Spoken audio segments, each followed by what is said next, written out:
ጂኒ ያፈቀራት ወጣት ሴት ታሪክ። ታሪኩ የሚጀምረው በአንዲት ቆንጆና ጎበዝ ወጣት ሴት ነው። ስሟ አይሻ ይባላል። አይሻ በቤተሰቧ ዘንድ ተወዳጅ፣ በትምህርቷ ጎበዝና በሥነ ምግባሯ የታወቀች ነበረች። ቤተሰቧ ሁልጊዜ በእሷ ይኮሩ ነበር። ይሁን እንጂ በአንድ ወቅት በአይሻ ላይ ያልተለመዱ ባሕርያት መታየት ጀመሩ። ቀደም ሲል ከሰዎች ጋር መጫወትና መሳቅ የምትወደው አይሻ በድንገት ራሷን ማግለልና ብቸኝነትን መምረጥ ጀመረች። በተለይም ሌሊት ሌሊት በመኝታ ክፍሏ ውስጥ ለብቻዋ ስታወራና ስትስቅ ትሰማ ነበር። መጀመሪያ ላይ ቤተሰቦቿ የትምህርት ጫና ይሆናል ወይም በስልክ ከጓደኞቿ ጋር እያወራች ነው ብለው አስበው ነበር። ነገር ግን ጉዳዩ ከጊዜ ወደ ጊዜ እየከፋ መጣ። አይሻ ምግብ መብላት አቆመች፣ ፊቷ መጥቆር ጀመረ። እናም ሁልጊዜ በሐሳብ የተወጠረች ትመስል ነበር። የአይሻ እናት በልጇ ለውጥ በጣም ተጨነቀች። አንድ ቀን ሌሊት ወደ አይሻ ክፍል ተጠግታ ስታዳምጥ አይሻ ከአንድ ወንድ ጋር በፍቅር ስሜት ስታወራ ሰማች። እናትየው በሩን ልትከፍተው ብሞክርም ከውስጥ ተቆልፎ ነበር። አይሻም ደጋግማ ብትጠራትም መልስ አልሰጠቻትም። ከጥቂት ደቂቃዎች በኋላ አይሻ በሩን ስትከፍተው ግን በክፍሉ ውስጥ ከሷ ውጪ ማንም አልነበረም። አይሻን ከማን ጋር ነው የምታወሪው ብላ ስትጠይቃት አይሻ ግን ማንም የለም፣ ለብቻዬ ነበርኩ በማለት መለሰችላት። ነገር ግን እናትየው በክፍሉ ውስጥ ያልተለመደ ጠረንና ቀዝቃዛ አየር እንዳለ አስተዋለች።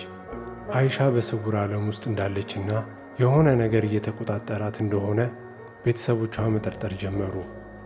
ጉዳዩ የከፋ ሲሄድ አይሻ ራሷን መሳት ጀመረች። በምትወድቅበት ጊዜም እርሱ እየመጣ ነው፣ አትንኩኝ፣ ይቆጣል እያለች ትጮህ ነበር። ቤተሰቦቿ ወደ ሐኪም ቢወስዷትም ሐኪሞቹ ምንም አይነት የጤና ችግር ሊያገኙባት አልቻሉም። በመጨረሻም አንድ ታዋቂ የሃይማኖት አባት ዘንድ በመሄድ መንፈሳዊ ጸሎት እንዲያደርግላት ወሰኑ። የሃይማኖት አባቱ ጸሎት ሲጀምሩ በአይሻ ላይ የነበረው መንፈስ መናገር ጀመረ። መንፈሱ አሺቅ ወይም አፍቃሪ ጂኒ እንደሆነና አይሻን ከልጅነቷ ጀምሮ እንደሚወዳት ተናገረ። አይሻ መስታወት ፊት ስትቆም፣ ሌሊት ስትተኛና ስትታጠብ ሁልጊዜ አብሯት እንደሚሆንና ሌላ ወንድ እንዲቀርባት እንደማይፈቅድ ገለጸ። ይህ ጂኒ በአይሻ አካልና አእምሮ ላይ ሙሉ ቁጥጥር አድርጎ ነበር። ትግሉ ከባድ ነበር። ጂኒው አይሻን ላለመልቀቅ ከፍተኛ ተቃውሞ እያደረገ ነበር። በጸሎት ወቅት አይሻ ታላቅ ጥንካሬ ታሳይና ሰዎችን መማታት ትጀምር ነበር። የሃይማኖት አባቱ ግን ሳይሰለቹ ጸሎታቸውን ቀጠሉ። አይሻን ሁልጊዜ ዱዓ እንድታደርግ፣ ቁርአን እንድታነብና በብቸኝነት ጨለማ ክፍል ውስጥ እንድትቀመጥ መከሯት። ቤተሰቦቿም በቤቱ ውስጥ ያለውን ምስልና ሙዚቃ በማስወገድ መንፈሳዊ ድባብ እንዲሰፍን አደረጉ። ጂኒው አይሻን ለማስፈራራት በተለያዩ ምስሎች ይገለጽላት ነበር። አንዳንድ ጊዜ እንደ ጥቁር ድመት፣ አንዳንድ ጊዜ ደግሞ እንደ አስፈሪ ረጅም ሰው። ነገር ግን አይሻ በእምነቷ እየጠነከረች ስትመጣ የጂኒው ኃይል መዳከም ጀመረ። ከሳምንታት ትግል በኋላ አይሻ ቀስ በቀስ ወደ ቀድሞ ማንነቷ መመለስ ጀመረች። ፊቷ ብሩህ ሆነ፣ ከሰዎች ጋር መግባባት ጀመረች። እናም ያ አስፈሪ ድምፅ ከውስጧ ጠፋ። ጂኒው አይሻን ትቶ እንደወጣና ዳግም ሊመለስ እንደማይችል የሃይማኖት አባቷ አበሰሩ።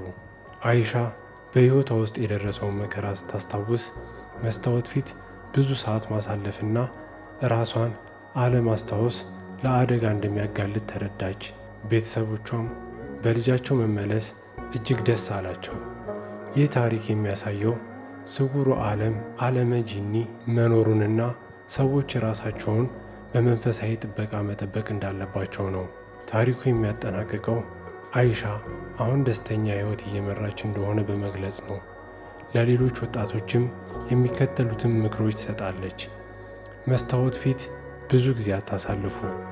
ሌሊት ለብቻችሁ ጨለማ ክፍል ውስጥ አትቀመጡ። ሁልጊዜ የመታጠቢያ ቤት ጸሎቶችን አድርጉ። ከእምነት አትራቁ። ይህ ታሪክ አስፈሪ ቢሆንም እውነተኛው ዓላማው ግን ሰዎች ጥንቃቄ እንዲያደርጉና ራሳቸውን ከመጥፎ መናፍስት እንዲጠብቁ ለማስተማር ነው።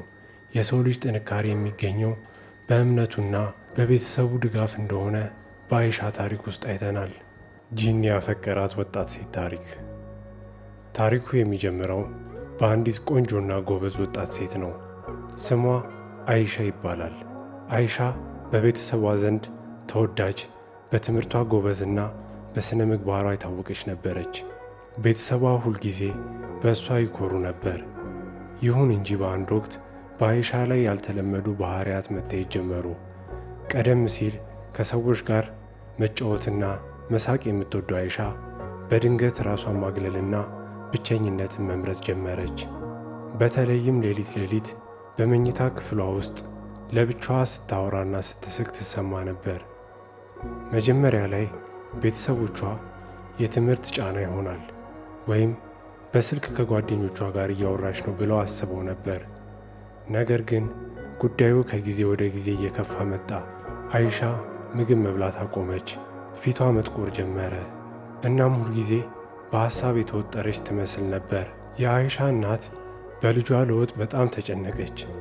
አንድ ቀን ሌሊት ወደ አይሻ ክፍል ተጠግታ ስታዳምጥ አይሻ ከአንድ ወንድ ጋር በፍቅር ስሜት ስታወራ ሰማች። እናትየው በሩን ልትከፍተው ብሞክርም ከውስጥ ተቆልፎ ነበር። አይሻም ደጋግማ ብትጠራትም መልስ አልሰጠቻትም። ከጥቂት ደቂቃዎች በኋላ አይሻ በሩን ስትከፍተው ግን በክፍሉ ውስጥ ከሷ ውጪ ማንም አልነበረም። አይሻን ከማን ጋር ነው የምታወሪው ብላ ስትጠይቃት አይሻ ግን ማንም የለም፣ ለብቻዬ ነበርኩ በማለት መለሰችላት። ነገር ግን እናትየው በክፍሉ ውስጥ ያልተለመደ ጠረንና ቀዝቃዛ አየር እንዳለ አስተዋለች። አይሻ በስውር ዓለም ውስጥ እንዳለችና የሆነ ነገር እየተቆጣጠራት እንደሆነ ቤተሰቦቿ መጠርጠር ጀመሩ። ጉዳዩ የከፋ ሲሄድ አይሻ ራሷን መሳት ጀመረች። በምትወድቅበት ጊዜም እርሱ እየመጣ ነው፣ አትንኩኝ፣ ይቆጣል እያለች ትጮህ ነበር። ቤተሰቦቿ ወደ ሐኪም ቢወስዷትም ሐኪሞቹ ምንም አይነት የጤና ችግር ሊያገኙባት አልቻሉም። በመጨረሻም አንድ ታዋቂ የሃይማኖት አባት ዘንድ በመሄድ መንፈሳዊ ጸሎት እንዲያደርግላት ወሰኑ። የሃይማኖት አባቱ ጸሎት ሲጀምሩ በአይሻ ላይ የነበረው መንፈስ መናገር ጀመረ። መንፈሱ አሺቅ ወይም አፍቃሪ ጂኒ እንደሆነና አይሻን ከልጅነቷ ጀምሮ እንደሚወዳት ተናገረ። አይሻ መስታወት ፊት ስትቆም፣ ሌሊት ስትተኛና ስትታጠብ ሁልጊዜ አብሯት እንደሚሆንና ሌላ ወንድ እንዲቀርባት እንደማይፈቅድ ገለጸ። ይህ ጂኒ በአይሻ አካልና አእምሮ ላይ ሙሉ ቁጥጥር አድርጎ ነበር። ትግሉ ከባድ ነበር። ጂኒው አይሻን ላለመልቀቅ ከፍተኛ ተቃውሞ እያደረገ ነበር። በጸሎት ወቅት አይሻ ታላቅ ጥንካሬ ታሳይና ሰዎችን መማታት ትጀምር ነበር። የሃይማኖት አባቱ ግን ሳይሰለቹ ጸሎታቸውን ቀጠሉ። አይሻን ሁልጊዜ ዱዓ እንድታደርግ፣ ቁርአን እንድታነብና በብቸኝነት ጨለማ ክፍል ውስጥ እንድትቀመጥ መከሯት።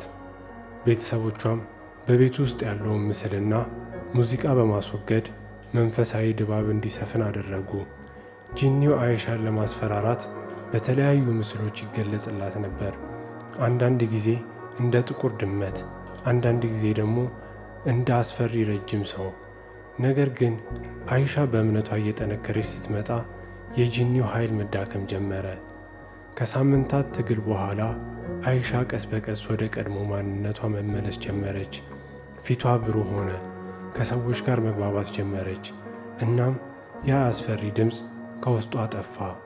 ጂኒው አይሻን ትቶ እንደወጣና ዳግም ሊመለስ እንደማይችል የሃይማኖት አባቷ አበሰሩ።